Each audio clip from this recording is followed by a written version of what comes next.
Olá, boa noite. Vamos dar início aqui para mais uma live e espero que vocês gostem. O tema da nossa live de hoje é rinite sinusite, agora nos tempos do Covid. Então, agora vamos dar um tempinho aqui para que todo mundo entre aqui na nossa live, que vai ser sobre rinite sinusite hoje. Então, daqui a pouquinho a doutora Renata aqui vai entrar com a gente. Deixa eu aceitar aqui o convite dela.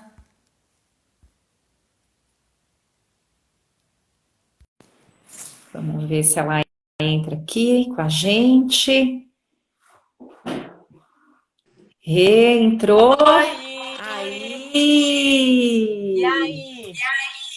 Então, pessoal, queria apresentar aqui minha amiga, doutora Renata Lopes Muri. E Renata, se apresenta aqui para o pessoal. Eu já conheço essa amiga minha aqui, linda, maravilhosa, por dentro, por fora, super expert. Saudades de te ver no HC, fazendo aquele discurso gigantesco de zumbido para os pacientes. Pois é, zumbido e tontura é a minha praia, mas hoje nós vamos de rinite sinusite, né, Rê? Por isso que eu te chamei aqui. Então, eu queria que você se apresentasse um pouquinho, falasse um pouquinho de você. Sou torrino também, gente, só que a minha especialização é de doença nasosinusal e cirurgia endoscópica de base de crânio. Eu fiz fellow lá na HC também, fiquei lá um tempão. Depois fiquei muitos anos no Hospital Santa Marcelina, com os residentes, e agora eu tô só na clínica otorrino. Ah, que legal! Né, de hospital escola. Mas é isso. Tô focada aqui, ó, onde tá na moda agora. Ô, Rê, aumenta um pouquinho o seu som, que o pessoal tá falando que tá muito baixo. Melhorou? Ah, peraí, já sei. Eu achei que melhorou agora. Melhorou, né?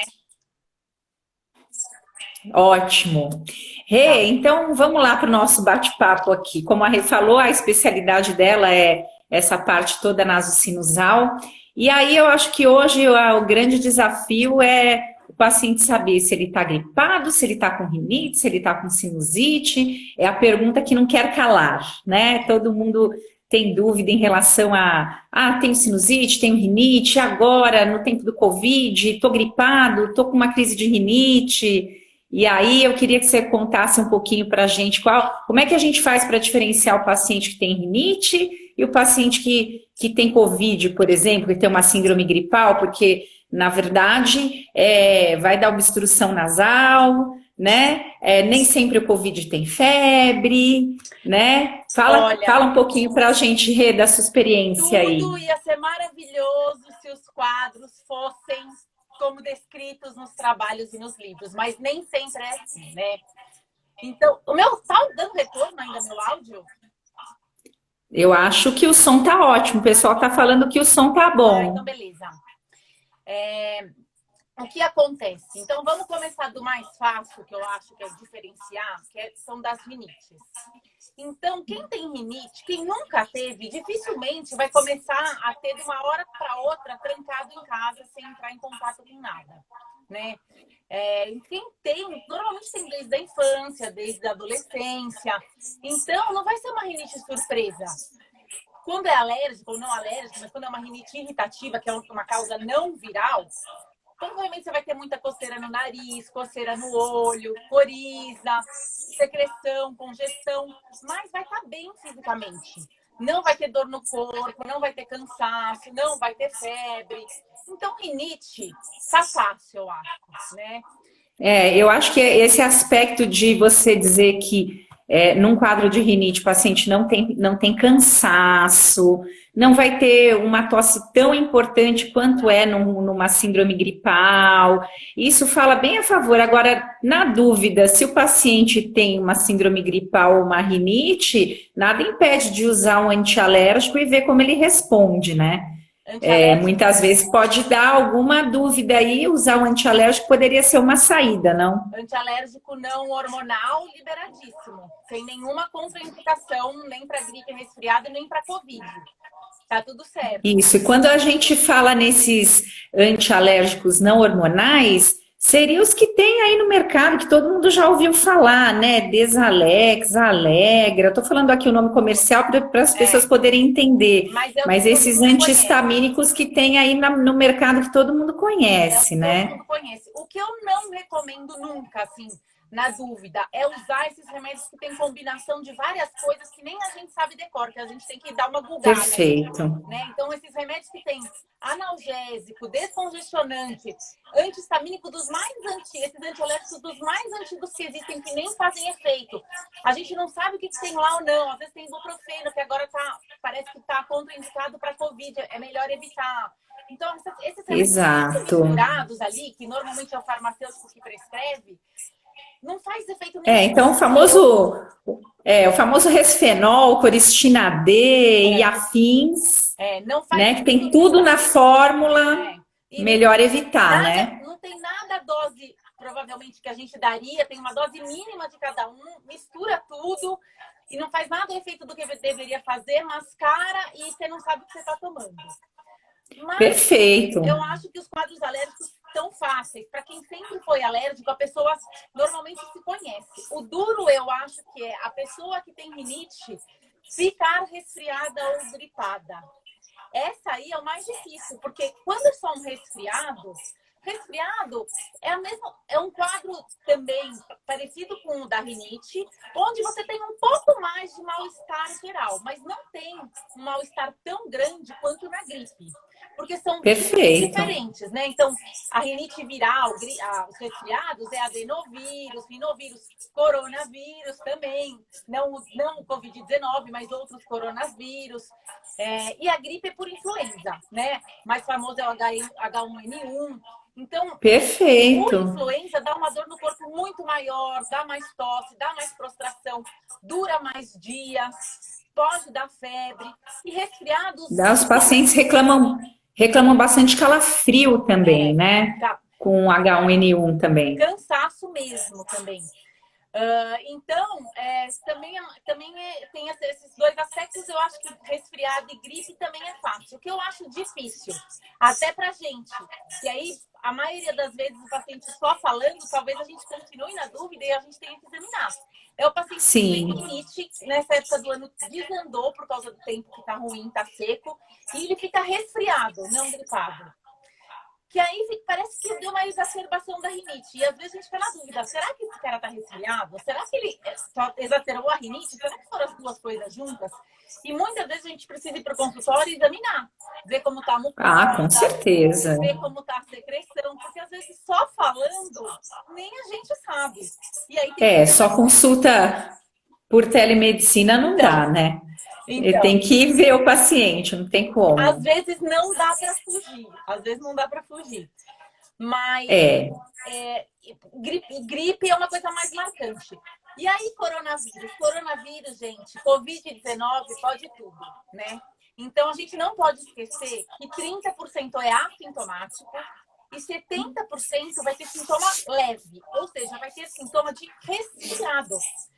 Então, uma coisa que eu acho que é importante também, que é claro que gripe, resfriado, o paciente pode ter um pouco de diminuição do olfato, mas o que a gente tem visto é muitos pacientes com Covid que têm mesmo perda súbita do olfato, ou total, ou quase total, e às vezes é o único sintoma do Covid, né? E o paciente acaba não evoluindo com febre ou com tosse, ou tem uma fadiga muito discreta, e o que predomina mesmo é a anosmia, a perda total do olfato, né? Isso é uma coisa que até tem se pesquisado, e o que eles viram é que cerca de 85% dos pacientes podem ter perda total de olfato, principalmente em mulher. Embora tenha saído um artigo hoje falando que o hormônio feminino poderia ser um fator protetor para a Covid, o que a gente viu desses casos de anosmia é que 60% é em mulher, mas graças a Deus 70% dos casos melhora, em torno de 10 a 20 dias melhora. Que você tem visto muito, Rê, isso? Muito. Amostra viciada total no meu consultório. Então, assim, tem de tudo. Tem gente que o primeiro sintoma é anosmia, pessoa bem, sem nada, perdeu o olfato. Aí e assim, gente, tempos de pandemia, perder o olfato são 14 dias de isolamento. Mesmo sem teste, mesmo que o teste dê negativo, porque a história clínica é o mais importante até do que os testes, que podem ter um certo grau de falso positivo, principalmente dependendo do dia que colheu, como colheu. Exato. Então, no consultório tem de tudo. Tem gente que o primeiro sintoma é anosmia, tem gente que já está com coriza há uns dias e dá anosmia. Mas o engraçado é que realmente a maioria é perder o olfato, não é diminuição. E a maioria é súbita. Não é igual nas outras síndromes gripais, que o vai subindo e o olfato vai piorando. Muito provavelmente, claro que tem um componente viral ali que destrói a célula do olfato, mas também tem um fator obstrutivo, que a molécula do odor não chega lá em cima do nariz, que é onde é nosso epitélio olfatório. Não é que vai piorando, simplesmente perde de repente. Né? E para esses pacientes ficou um pouco controverso no início se era para fazer lavagem nasal, não é? Então, eu acho que hoje está mais claro, eu acho que a lavagem nasal ela é preconizada, desde que tenha todos aqueles cuidados de higienizar depois o local que você fez a lavagem nasal, fazer lá vamos supor, num local, num banheiro lá que só você use, para que você não esteja disseminando esse vírus. É isso, Paty. Né? Você orienta a lavagem de baixo volume para esses pacientes. Ô, Paty, é assim, olha, lavagem de alto volume é preconizado para sinusite crônica, né? Perfeito. Mas é o seguinte, depende muito de como está a sua secreção. Então, se a sua secreção, porque nossa mucosa, a pele de lá de dentro do nariz, o epitélio olfatório, é cheio de cílios, né? Parece um tapete. E esses cílios ficam batendo e mexendo o tempo inteiro. Com a inflamação, esses cílios ficam meio tontos ali, meio paralisados. E a secreção fica acumulando e fica muito viscosa. Então, se você está com uma secreção muito espessa, se você usar só um sprayzinho ou muito pouco volume, você não vai fazer uma remoção mecânica dessa secreção que está aí parada. Então, perfeito. Claro que não precisa ser aquela lavagem de alto volume para sinusite crônica, mas a regra é, quanto mais, melhor. Quanto menos essa secreção ficar aí parada, menor a chance você vai ter de ter uma contaminação bacteriana secundária e fazer uma sinusite bacteriana por causa da infecção viral, que deu a chance da bactéria e ali se aproveitar da situação e proliferar. Mas o mais importante disso tudo é falar que não é a força que adianta. Não é colocar pressão. Não é isso tudo. Isso, porque a gente vê um monte de tutorial na internet com a mãe, com a seringa, fazendo um monte de pressão absurda. E esse soro vai parar lá no ouvido, pelo amor de Deus, né? E lembrar que a lavagem de alto volume que a Renata falou, a gente usa 240 ml de soro. Diferente das de baixo volume, que a gente vai usar a seringa de 20 ou flaconete, ou pode pôr o soro na mão e aspirar. Exatamente. Tem várias formas, né, Rê? E para o Covid em si, a gente não tem tanta secreção assim. A gente até fala que o Covid é uma gripe seca, né? Mais tosse, é pouca coriza, assim, poucas pessoas têm muita coriza ou muita congestão nasal. Os sintomas principais são tosse, mal-estar, mas sim, tem aquele quadro nasal também. Mas a anosmia é marcante, assim. Então, para diferenciar de gripe, resfriado ou Covid, às vezes só se tiver anosmia. Porque se não tiver anosmia, a gente pode ficar na dúvida. Até os pacientes que vão para o consultório, no consultório, por exemplo, eu tenho teste rápido para influenza. Então, é mais fácil do que fazer, às vezes, um teste para Covid. Então, se dá positivo para influenza, que essa época do ano tem muita também, aí pronto, a gente já solucionou. Agora, se deu negativo e ele está com aquele quadro mais exacerbado, é mais um fator que pode indicar Covid. Mas é o que eu falei, Paty, em tempos de pandemia, Covid é o número 1 suspeito, assim. Exato. E aí, nesses casos, se o paciente está lá no seu... a partir do terceiro, quinto dia de sintoma, daria para a gente colher o PCR, que é o exame padrão ouro para diagnóstico de Covid, e aí a gente vai colher o swab de nasofaringe. Como é que colhe esse swab, Rê? Porque tem muita gente que não sabe como colhe, não sabe direito que momento ir. Então, geralmente, a partir do terceiro, quinto dia é o que eu recomendável, até o 10º dia, que é quando a colonização nasal pelo vírus é maior, né? Depois, o ideal é colher o PCR do escarro, porque até o 21º dia a gente pode encontrar o vírus no escarro. Mas conta um pouquinho pra gente como é que é colhido esse PCR, que muita gente não sabe, não tem ideia. Então, assim, Paty, olha, o que você falou do terceiro, o PCR nada mais é do que um amplificador da genética do vírus. Então, ele vê a genética do vírus ali. Então, entre o terceiro e o quinto dia é o melhor, porque vai ser onde o vírus vai estar mais se replicando. Mas a gente teve alguns casos, alguns trabalhos aí descritos que acharam RNA viral até o 38º dia. É verdade, é. Mas é importante falar que é não infectante. É resto de genes do vírus que está lá na sua mucosa, mas você não está mais transmitindo, tá? Então, onde o vírus se aloja mais na rinofaringe, que é no fundo do nariz, entre o nariz e a garganta. É um cotonete grandão, gigante, que você coloca dentro do nariz, dá uma rodadinha ali para pegar a secreção e pegar o vírus junto. Por que às vezes tem erro e a gente vê um monte de filme na internet, de stories no Instagram? Porque todo mundo direciona o cotonete para cima. Só que a exatamente. do lado, ela é para trás e para baixo.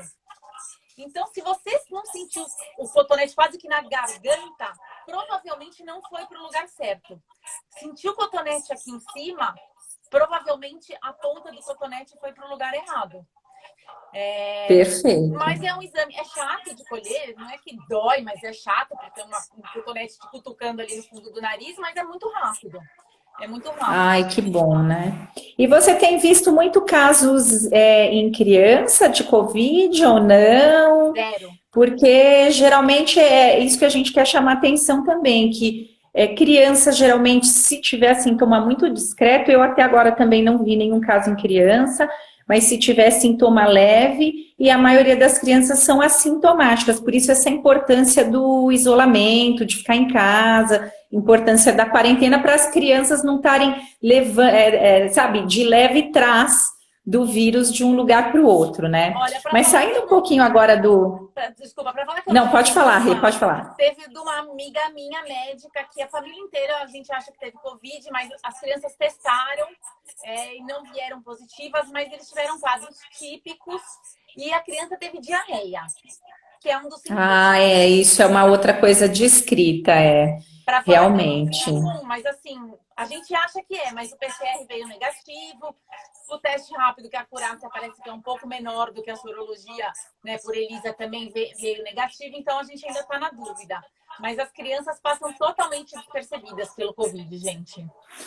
Foi bom você ter falado isso, porque além do PCR, a gente tem a sorologia e tem também o teste rápido. O problema do teste rápido é que ele não é confiável, né? Ele dá, às vezes, 75% de falso negativo, né? Então, não é um exame que a gente pode, assim, confiar como o PCR, que o PCR é o exame mais confiável realmente atualmente, né? Eu acho que tudo é uma questão de valor, assim, nos outros países é muito barato o teste rápido, né? Então, talvez para você testar em massa, para você já talvez valesse ali. Então, eu acho que é sempre uma questão de custo-benefício, o que você tem na mão, onde você pode fazer. É difícil desprezar totalmente o teste rápido, mas assim, aqui no Brasil o preço é muito parecido do teste rápido da sorologia.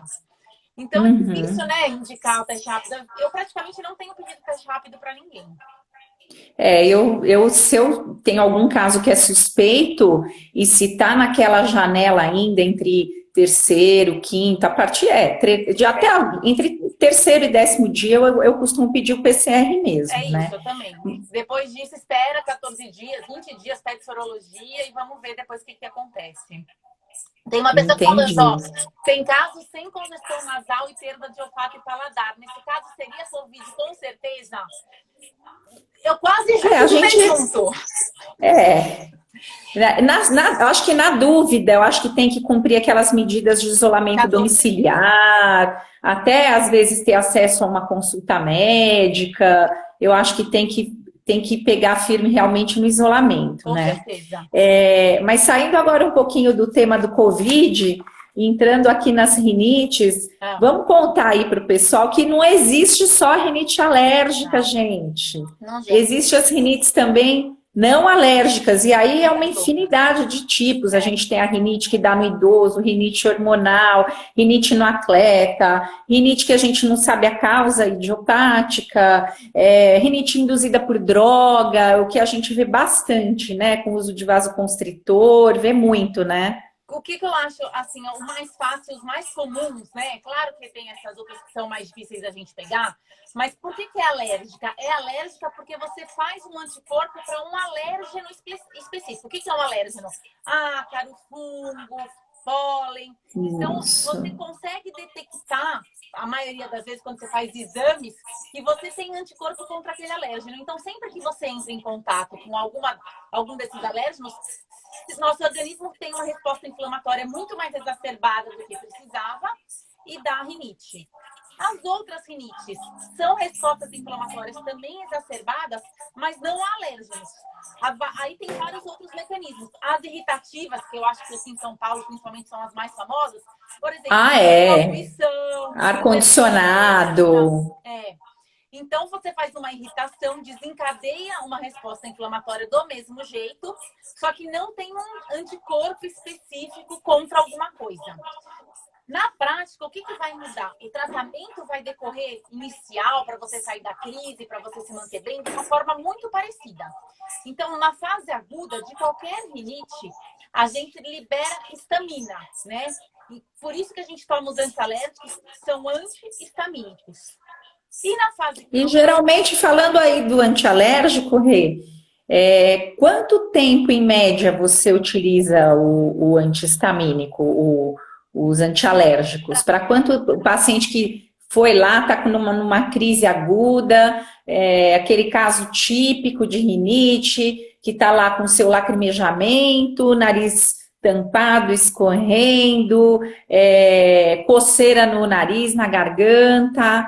Você usa em média quanto tempo de antialérgico? Olha, na prática, o que acontece? Tem dois consensos guidelines que a gente mais usa, né? O ARIA e o Practal. Perfeito. Na teoria, esses dois guidelines falam para a gente ir fazendo um upgrade ali dos medicamentos. Começa com um na classe, aí não melhorou, associa outra, associa mais outra. Mas na prática, o que acontece? O que a maioria esmagadora dos otorrinos aqui no Brasil fazem?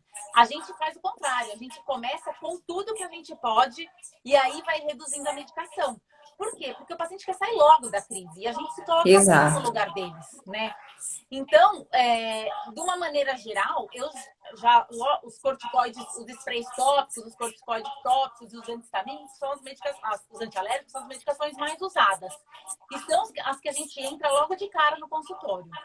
Lembrar que tem muito paciente que adora um Diprospan, que é um corticoide de depósito, é a injeção, ela fica em torno de 30 a 40 dias lá no nosso organismo.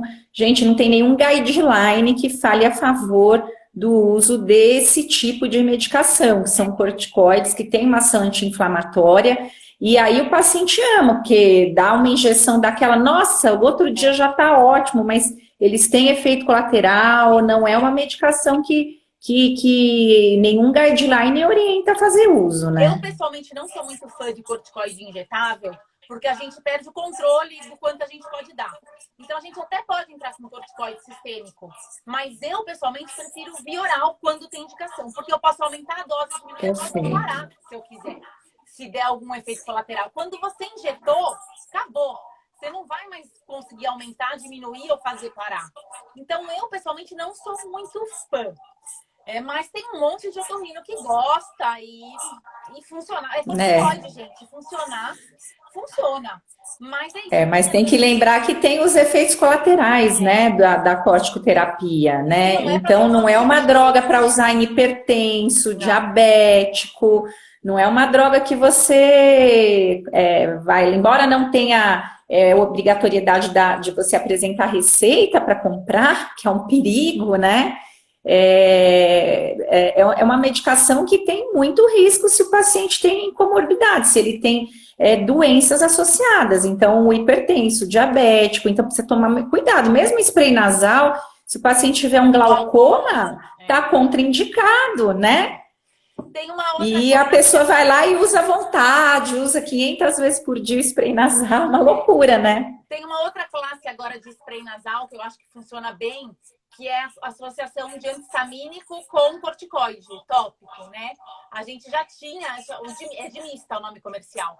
A gente já tinha uns anos atrás, aí não sei por que parou não parou de fabricar e agora eles voltaram. Que eu acho que os pacientes têm uma resposta para a fase aguda com os sprays, eles demoram uns dias para você ter um efeito bom. Por isso que muitas vezes a gente entra com um antialérgico Vioral junto. Porque ninguém aguenta os sprays, esperar os sprays 4, 5 dias para começarem a ter um efeito bom aí. Então todo mundo quer sair da crise. Então eu acho que essa associação tópica, eles ajudam na fase aguda um pouco mais. Tem um problema, amargo. Tem um outro antistamínico também tópico, que é o Rinolastin, né? Que é só antistamínico. Isso, eu acho até que ele é uma boa medicação para aqueles pacientes que são idosos, que vai tomar algum líquido assim, que é quente, e aí falar, nossa, vou tomar uma sopa, vou tomar um chocolate quente, meu nariz começa a pingar. Né? Mas também tem essa questão do gosto ser ruim, né? E ter que usar 3 vezes por dia também. A posologia é um pouquinho diferente dos outros sprays, né? O que é associado, que é corticoide com antistamínico, é 2 vezes por dia. Mas a Delastina só, antistamínico... Isso, é 3 vezes, né? 3 vezes por dia. Mais uma e você pega... Oi, fala, Rê, pode falar. De maneira geral, o diagnóstico é clínico das rinites alérgicas. Isso, perfeito. Né? Então, a gente não pede nenhum exame logo de cara. Depois, talvez, se você não melhorar, ou para investir numa profilaxia, para você saber se vale a pena você comprar capa de colchão, capa de travesseiro, para fazer profilaxia adequada para os seus alérgenos, talvez a gente tem que pensar em exame, ou para quem não melhora com esses tratamentos clínicos convencionais, a gente indica a imunoterapia, que são as famosas vacinas. Aí vai ter... Mas você sempre faz nasofibroscopia para esses pacientes, né? Porque eu acho fundamental você conhecer aquela anatomia do nariz, ver se tem um desvio de septo, ou se o paciente até, você está usando a medicação, se ele está respondendo ou não à droga, às vezes... não está com uma boa resposta. Muitos desses pacientes que você trata para rinite, que você foi lá, já tratou, aí fez a nasofibroscopia, ainda tem uma hipertrofia de corneto muito grande, você acaba levando para a cirurgia esses pacientes, e qual que é teu resultado em termos cirúrgicos? É muito bom, né? Porque você, assim, claro que a cirurgia é a última etapa do tratamento da rinite. Então, a gente tenta todo o tratamento medicamentoso antes, não melhorou, ou tem paciente que melhora, mas não consegue ficar sem remédio, porque sem remédio volta a piorar. Então, esses casos vão ter indicação cirúrgica.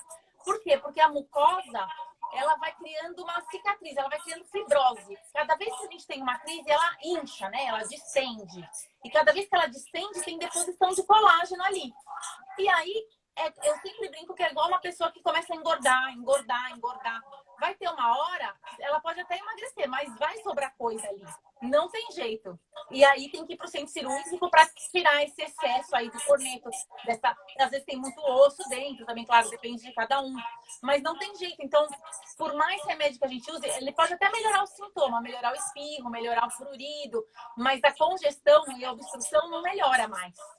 Mas a gente sempre tenta ver o quanto a pessoa vai responder, faz a nossa fibroscopia até para fazer um diagnóstico diferencial, porque com a rinoscopia, se está tudo muito inchado ali na frente, exato, é difícil a gente ver mais para cima ali, o meato médio, onde drenam os seios da face, e fazer diagnóstico diferencial com as sinusites crônicas, se tem polipose, se não tem polipose. Perfeito. Mas os pacientes que vão para a cirurgia, de uma maneira geral, que só tem desvio de septo, hipertrofia, a rinite hipertrófica, eles respondem muito bem. E até eu sempre falo, olha, a cirurgia não cura a rinite. Tem um monte de paciente que fala, mas eu nunca mais tive nada. nunca mais teve nada, mas você tem rinite, porque o nariz funciona melhor, né? Os cílios voltaram a bater, a pessoa percebeu que ela lavando de vez em quando ela fica mal, já dá uma ajuda. E tem gente que realmente não precisa de remédio nunca mais. Mas não quero dizer que você ficou curado da sua rinite. Quer dizer que Exato, você não pode ter uma crise, né? Eventualmente, né? E eu acho que também eu acho também controlado, mas não curado. Sim, sim, eu acho também importante quando a gente vê os quadros de rinite em criança, lembrar que o ideal seria fazer a nasofibroscopia até para você ver se não tem uma hipertrofia de adenoides, porque daí a parte daquela obstrução nasal, parte daquela respiração bucal, não é só porque o nariz está trancado por causa da rinite, porque o corneto está inchado, né? Pode ser por uma adenoide também. E aí, muitas vezes, se a adenoide ocupa lá 50% ou mais da via aérea, aí o tratamento também é cirúrgico, né? O que acontece é que as doenças ficam se retroalimentando, né? Então, a adenoide, que é a famosa carne esponjosa lá no fundo do nariz, fica entupindo tudo. A gente produz mais secreção na rinite, não pinga para trás, não sai para frente porque está tudo tampado, inflama mais ainda, aumenta mais ainda a adenoide. Aumenta a adenoide, piora a respiração, piora a rinite. E o cachorro está correndo atrás do rabo. Então, se não faz essas coisas em conjunto, se a gente não faz uma avaliação global, por isso que a gente recebe muito paciente de alergista até também, né? Para fazer a nasofibroscopia. E para tratar a adenoide, porque essas crianças são crianças que dormem mal, ficam super irritadas, mal-humoradas, cansadas, às vezes aprendem menos, às vezes crescem menos, tem um monte de... Exato.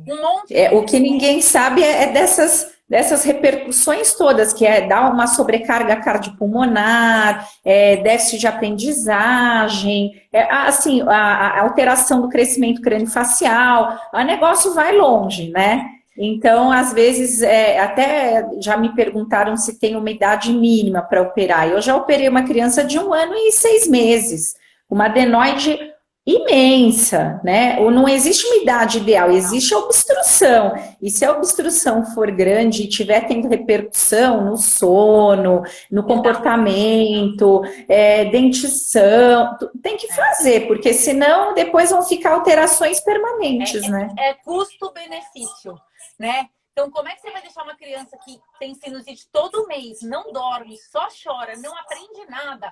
Você não vai fazer uma cirurgia que mas é relativamente simples para o ganho que ela vai ter. Ai, vamos esperar, talvez diminua com 5 anos, 6 anos. Mas, ela vai viver mais 6 anos mal desse jeito? Pois é. Tem coisa que não tem cabimento, né? Então, que não tem por que esperar ficar sofrendo, né? Não tem. Ô, Rei, deixa eu te perguntar um negócio. Quando você vai indicar o corticoide tópico, né? Então, o paciente chegou lá com uma crise aguda, você deu antialérgico lá uns 15, 20 dias, o paciente saiu da crise. Por quanto tempo você costuma deixar o corticoide tópico, o sprayzinho nasal? No mínimo 45 dias. No mínimo, assim, dose plena. No mínimo 45 dias. Porque vai começar a fazer efeito depois de uns 5, 10 dias. Até essa mucosa regredir todo edema, até o paciente ficar bem controlado, assim, é no mínimo. Mas tem paciente que tem, e já tem vários trabalhos mostrando, em criança, asmática, que está muito associado junto com as rinites alérgicas, em paciente que tem sinusite crônica, com polipose, a gente não consegue ficar sem spray. Então, tem paciente que a gente usa meses e não tem alteração do crescimento, não tem alteração de hormônio sistêmico, né? É uma droga segura, né? É uma droga super segura. Agora, sim... Outra droga que eu acho que para esses casos, quando tem um comprometimento da via aérea inferior, então tem asma, tem hiperreatividade brônquica, outra droga interessante seria o inibidor de leucotrienos, né? Seria o montelukast. E aí tem montelukast e o levolucast, que é a levotirizina com montelukast. Você costuma usar os dois? Você usa mais um do que o outro? Eu acho que depende muito se o paciente é alérgico e asmático. Quando o paciente é realmente a rinite alérgica e ele tem asma junto, eu gosto muito de fazer associação. Pelo menos durante o período inicial, eu uso os dois associados. E aí, depois ficou bem, eu abandono o antistamínico. E, normalmente, quem não deixa abandonar por pelo menos uns 6 meses os antileucotrienos é o pneumo, não sou nem eu. Sim, sim, Então, sim, normalmente, sim, eles não sim. deixam abandonar, não depende nem de mim mais aí. Eles não deixam.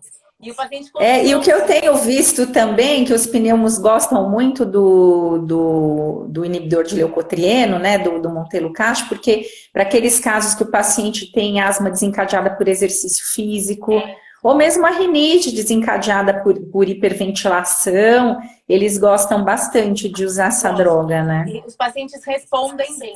Mas é isso, né, Paty? Tudo, assim, é história. Se precisa, a maioria do diagnóstico é clínico. Talvez a gente peça algum exame de sangue, VIGE, ver se tem anticorpo específico. Mas... Você costuma pedir teste cutâneo? Você costuma pedir prick teste cutâneo, não? Eu praticamente nunca peço. Se eu peço IgE específico racha, eu peço no sangue para ver, porque aí se ele vai fazer teste cutâneo, provavelmente é porque não funcionou com nada, e aí o alergista vai tomar conta do caso para fazer imunoterapia. Eu dificilmente... Perfeito. Dificilmente. Porque agora, quando o paciente tem indicação para imunoterapia, também é uma coisa bem bacana, porque é o que vai mudar a resposta do sistema imunológico. Então, se eu dissesse que tem uma terapia que realmente é eficaz, é a imunoterapia, né? A única coisa que realmente muda a evolução da doença é a imunoterapia. O resto é controle. Mas quanto mais controlado, menor o gatilho que você precisa para desencadear outra crise e ficar muito mal. Então, o intuito do tratamento é sempre deixar a crise o mais leve possível, sem te incomodar muito e que ela demore muito para voltar. O nosso tratamento, o intuito sempre é esse, né? Você ficar bem e quando tiver, ter uma crise bem curtinha, que já logo melhore com um medicamento só. É sempre esse nosso intuito. Mas, não, com certeza. Mas tem paciente mas eu acho que aí eu vou para eu vou em conjunto com o alergista. Eu adoro tratamentos multidisciplinares. Pneumo, eu e o alergista, vamos todos. Eu também. Com certeza, com certeza. Mas eu acho que um pilar do tratamento da rinite, além da medicação, eu sou muito, muito fã da lavagem nasal. Às vezes, com a lavagem nasal, você não só trata, mas você evita muito, muito a crise. E aquela orientação toda em relação ao quarto, que tem que ser arejado, cuidado com carpete, cortina, bicho de pelúcia, coisa em cima do armário, ter livro dentro do quarto. Então, claro, não dá pra gente viver numa bolha, mas eu acho que isso é um pilar, né, Rê, do tratamento. Acho que vale a pena a gente perder, entre aspas, um pouco de tempo ali na consulta falando, né? Não posso nem começar a falar de lavagem nasal, que a live só vai ser disso. Não dá. Gente, deixa eu falar, a Rê, essa Rê e a Rê Pilan, Renata Pilan, elas têm um tutorial sobre lavagem nasal que todo mundo devia ver, porque tá fantástico. Depois vocês procuram aí, viu, pessoal? Tem milhões de métodos, não dá para ter desculpa que não gostou desse, porque tem mais uns 10 lá para você testar. Alguma pessoa vai gostar e vai se adaptar. Mas é isso, a lavagem nasal previne, ajuda você a remover o que você não conseguiu, seu organismo não conseguiu sozinho, principalmente numa cidade como a nossa. E se tá mal, ajuda a tirar a secreção que tá ali parada e não infectar depois, né, Paty? Porque tudo isso também, principalmente nas gripes, e não nas rinites nem tanto, assim, não tem tanta evidência que evolui para uma sinusite aguda, mas bacteriana, mas depois de gripe e resfriado, a maioria esmagadora das sinusites agudas vem depois de uma infecção viral. Então, a lavagem nasal é principalmente para você evitar ir para uma infecção bacteriana e aí talvez ter que tomar antibiótico e demorar mais tempo para melhorar. Não, e a lavagem é simples, não tem contraindicação, você pode usar sempre, é tudo de bom. É tudo de bom. É igual escovar o dente. Escovar o dente, lava o nariz. Assim, acabou. É perfeito. É hábito de perfeito. Por que o nariz tem que ficar sujo, gente? Ele tem que ser limpo também. Então, né, coitadinho do nosso nariz. Mas aí eu vou aproveitar o gancho agora, você falou aí da sinusite, e muita gente faz confusão entre rinite e sinusite. Rê, dá uma luz aqui para o pessoal, como é que você vai diferenciar um quadro de rinite e de sinusite? É o seguinte, então sinusite a gente tem que dividir em duas categorias aí para começar a se nortear. Sinusite aguda veio depois de uma gripe, de um resfriado, a maioria das vezes, durou mais que 10 dias, provavelmente vai ter bactéria ali contaminando. Ou, a qualquer momento da sua gripe e do seu resfriado, que você estava melhorando e afundou de novo, piorou uma dor muito localizada, teve febre, ficou mais congestionado ainda, muito provavelmente você ficou com uma sinusite aguda bacteriana. E aí, sinusite aguda bacteriana, você trata a maioria das vezes com antibiótico, não é obrigatório, mas sim, lavagem nasal, e você zera e você fica bom. É isso que acontece. Agora, se você não melhora nunca, seu sintoma de sinusite, de rinite, pode ser muito, de sinusite crônica e de rinite, pode ser muito parecido. E aí, você ficar tomando antialérgico só, loratadina da sua cabeça, não vai resolver, vai só gastar dinheiro à toa. Aí sim, o paciente tem que ir no consultório para a gente examinar, fazer uma nasoscopia e fazer o diagnóstico diferencial.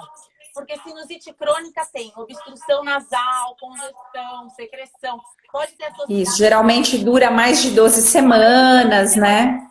E também pode ter períodos de altos e baixos. Pode ter algumas vezes que ela exacerbou, porque a bactéria também foi lá e se aproveitou e infectou. Só que a pessoa não melhora nunca entre as crises. Então, ela fica o tempo inteiro com o nariz ruim. Mas tem paciente com rinite que também fica o tempo inteiro com o nariz ruim. Então, clinicamente, às vezes, pode ser muito parecido. Começa a diferenciar quando a sinusite é um pouco mais grave, que começa a ficar com muita congestão, e às vezes tem um pouco mais de dor e secreção mais espessa ainda, sabe? É mais... Normalmente, rinite é mais coriza, não tem aquela secreção que parece uma cola, né? Quem tem sinusite crônica, normalmente é aquela secreção grossa, espessa, o tempo inteiro assoando, é difícil de sair. Mas é exame físico e nasofibroscopia. E aí é o seguinte, Paty, aí sinusite crônica entra em milhões de classificações diferentes, né?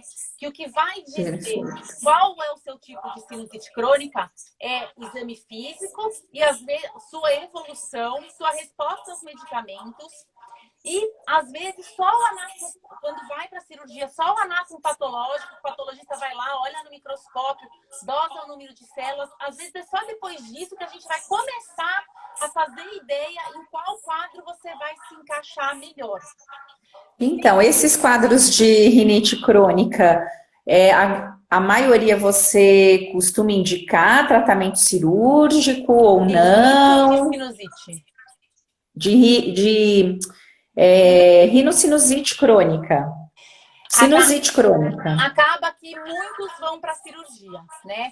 Porque já está tudo tão inflamado, tudo tão bloqueado, que a gente precisa abrir o espaço para o medicamento chegar lá. Então, tem alguns casos que a gente tenta tratamento clínico, segura quanto dá, tem paciente que zera, tem paciente que não zera, mas a tendência é, em algum momento, o paciente vai para a cirurgia para desobstruir os seios que não estão conseguindo ventilar, o remédio que não está conseguindo chegar, e aí sim conseguir tratar controlar de uma forma adequada. Então, a cirurgia é sempre uma etapa do tratamento. Quem tem doença crônica, o nome já diz, perfeito, vai ter o resto da vida. Tem gente que controla, assim como a rinite, tem gente que nunca mais sintoma, parece que nem é com ele mais, né? Então, pois tem gente que opera e parece que a sinusite não é com ele mais, nunca mais tem nada.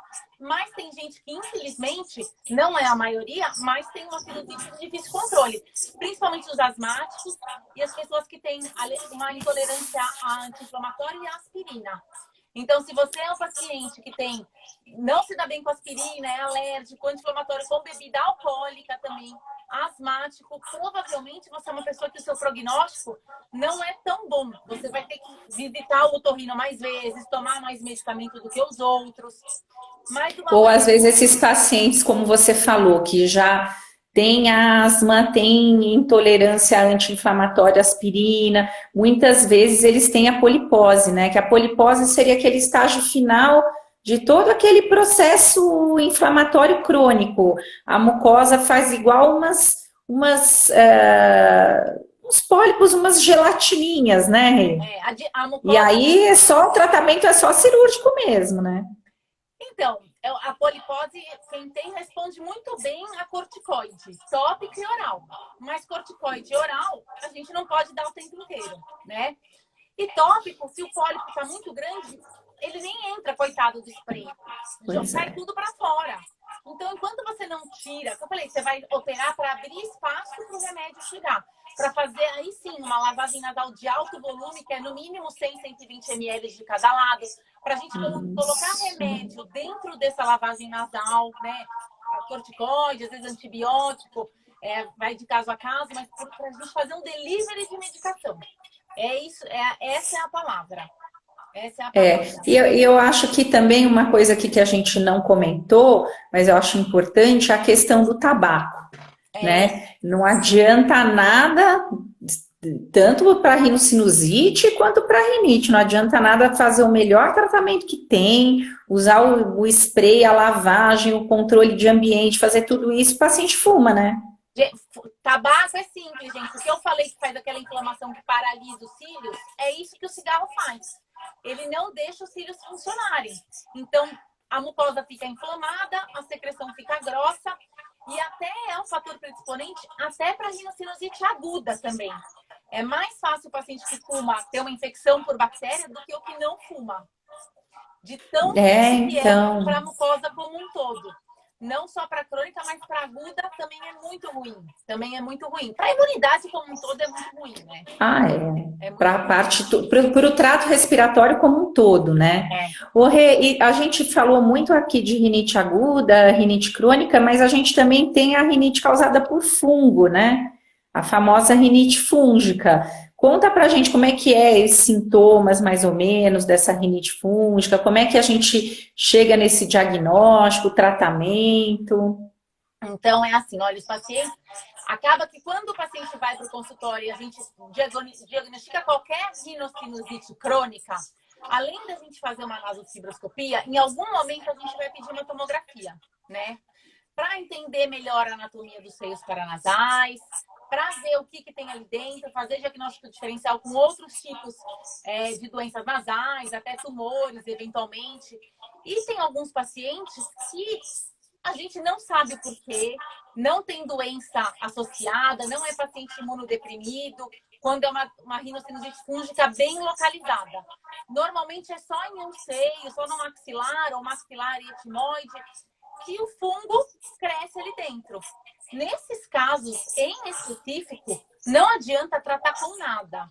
Os casos de rinocinusite fúngica não invasivas, o tratamento é cirúrgico. A gente tem que entrar, abrir e limpar, tirar o fungo para fora, porque nada chega ali e mata o bichinho. Não adianta tomar antifúngico via oral, não adianta lavar. Enquanto não abrir e não tirar, nada vai resolver.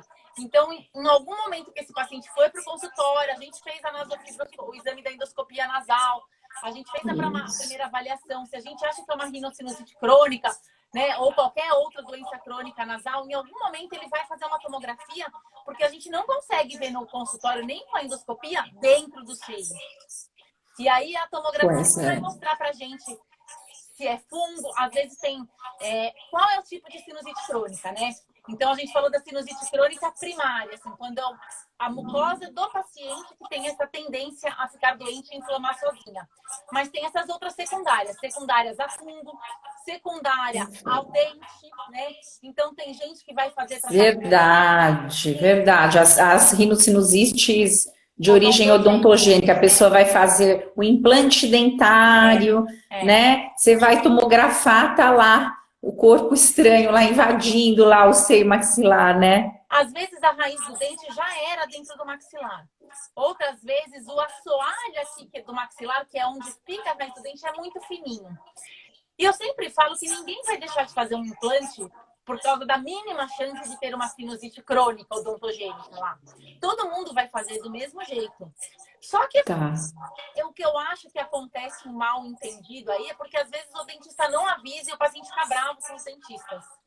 Mas, por melhor que o dentista seja, às vezes ele não tem espaço, às vezes acontece, né? E eu falei, você ia deixar de fazer um implante por causa disso se você tivesse sem dente? Não, não ia. E o tratamento também é relativamente simples, mas é cirúrgico, porque a gente tem que ir por cima, abrir. Às vezes dá pra ir por baixo também, não é sempre, porque já tá mexendo, vai perder o enxerto ósseo.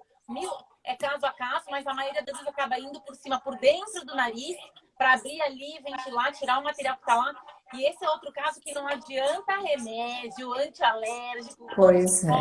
esse não adianta nada. Pode dar uma melhoradinha ali no sintoma enquanto está muito ruim, mas parou, volta tudo, é cirúrgico. Então, esses são dois exemplos assim que eu acho que não tem para onde correr.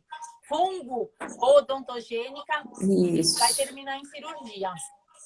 Mas ainda bem que não é a maioria, né? Não, minoria. Ainda bem que não é a maioria. Gente, são alguns casos, mas existem, né? Existem. Eu acho que o mais comum mesmo é a rinocinusite aguda. E aí o paciente fica assim, mas eu vou tomar antibiótico e não vai melhorar. Ou, eu vou ter que tomar antibiótico para sempre, né? Ou toda vez que o nariz entope, pronto, vai lá e toma um antibiótico. Que hoje, graças a Deus, antibiótico só compra com receita, né? Mas até um tempo atrás, todo mundo se automedicava, que é um risco, né? E assim, gente, antibióticos, eu falei, são para alguns casos de sinusite aguda bacteriana. Se você tomou uma vez, mais que uma vez, por isso que é importante, no pronto-socorro não tem jeito, o médico vai te tratar na crise aguda. Se você está agudizado, se você está com infecção aguda por bactéria, ele vai tratar aquilo. O que vai acontecer daquilo? Se você vai zerar, se você não vai zerar, se você vai zerar e vai voltar a ter outras, aí eu sempre falo, você tem que ter um otorrino para chamar o seu, com todo amor e carinho. Pois é, porque o que acontece é o paciente chega lá no pronto-socorro e aí vai fazer um raio-x. Primeiro que raio-x não é um exame que está em nenhum guideline mais, ele dá muito erro e às vezes vai dar lá uma imagem esbranquiçada lá no raio-x. Você está com sinusite, vai lá dar um antibiótico, quando na verdade era uma síndrome gripal ou era uma rinite, que o paciente estava em crise, né, e está lá tomando antibiótico à toa, né? Esse é o problema de muitos que vão para o pronto-socorro, infelizmente, porque nem sempre tem um otorrino para chamar de seu, que deveria ter, mas, né? Eu sempre falo, Paty, que o raio-x muito menos que está proscrito, porque é uma imagem tridimensional, ele chapou numa só, não dá para ver nada. Mas mesmo tomografia, o que eu sempre falo é, a gente não trata exame, a gente trata o paciente.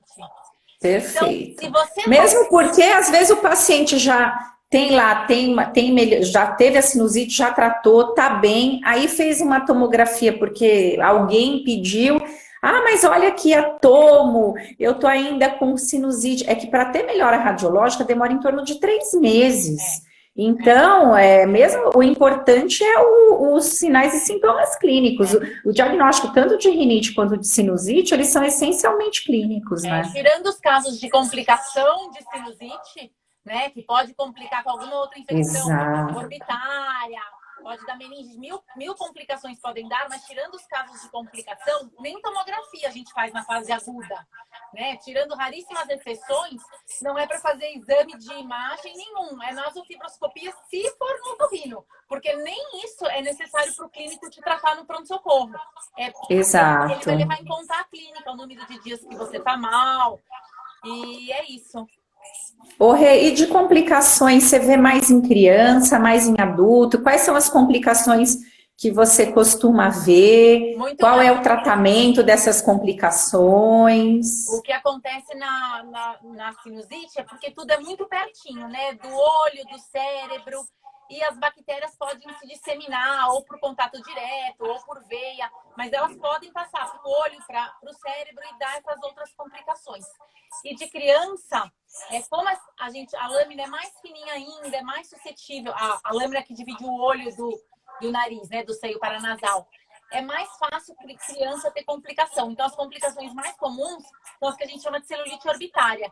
Tem a criança que está com o nariz tudo congestionado, toda catarrenta, e de repente ficou com o olho super inchado, super vermelho, às vezes não consegue nem fechar direito.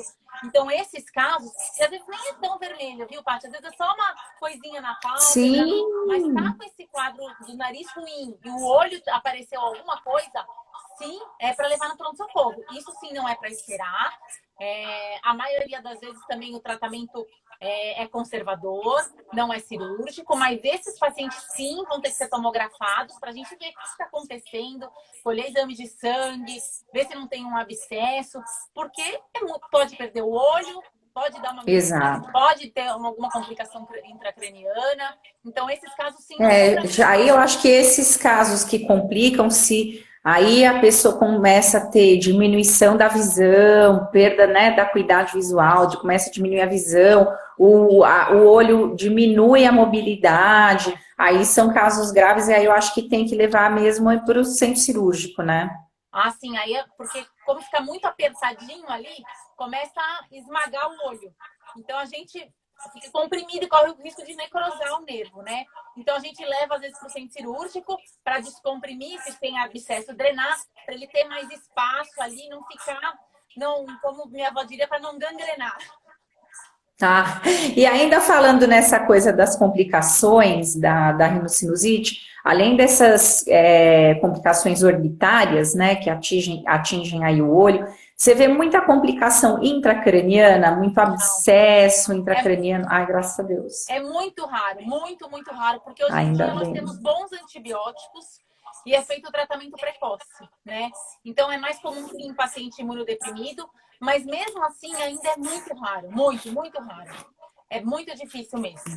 É muito difícil. Ô, Paty, eu tô vendo aqui uma pessoa que perguntou: a rinite pode desencadear crise de labirintite? Eu tive uma paciente anteontem que estava com zumbido e tontura.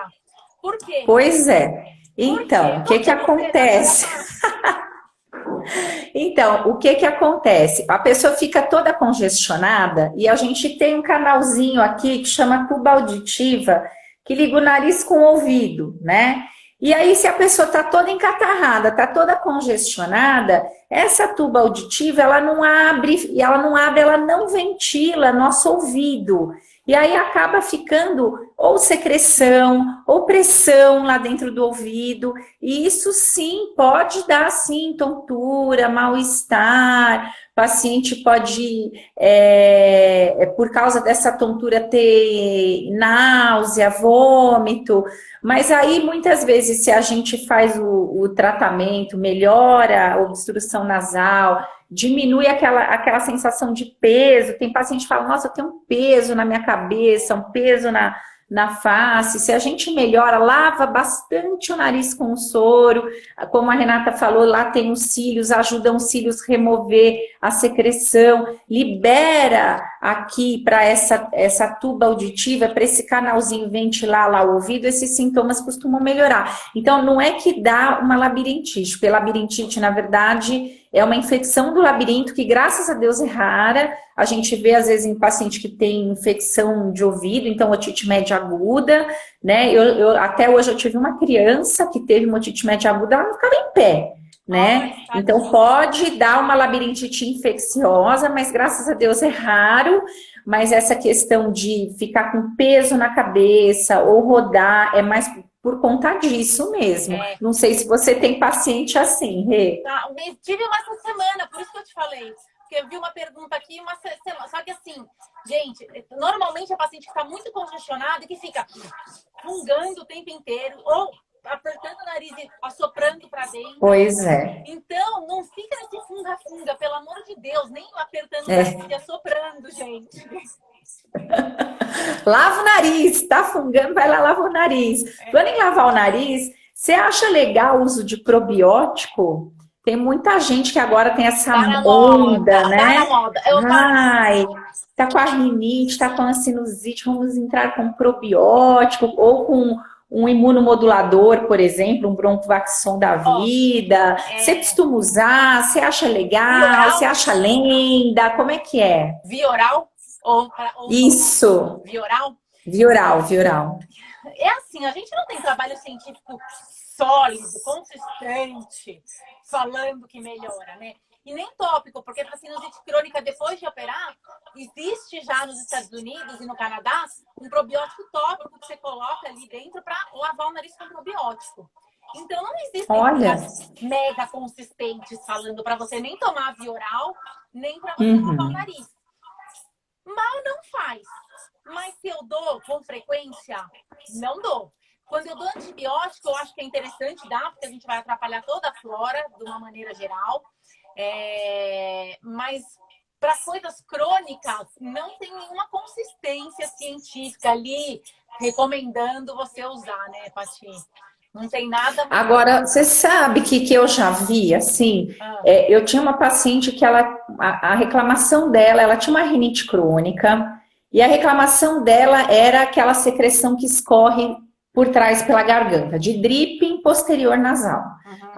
Isso fica escorrendo, é chato. E aí, ela já tinha passado por inúmeros otorrinos, ela era fonoaudióloga, já tinha passado por um monte de gente, já tinha usado tudo, feito tudo. Aí eu falei para ela assim, olha,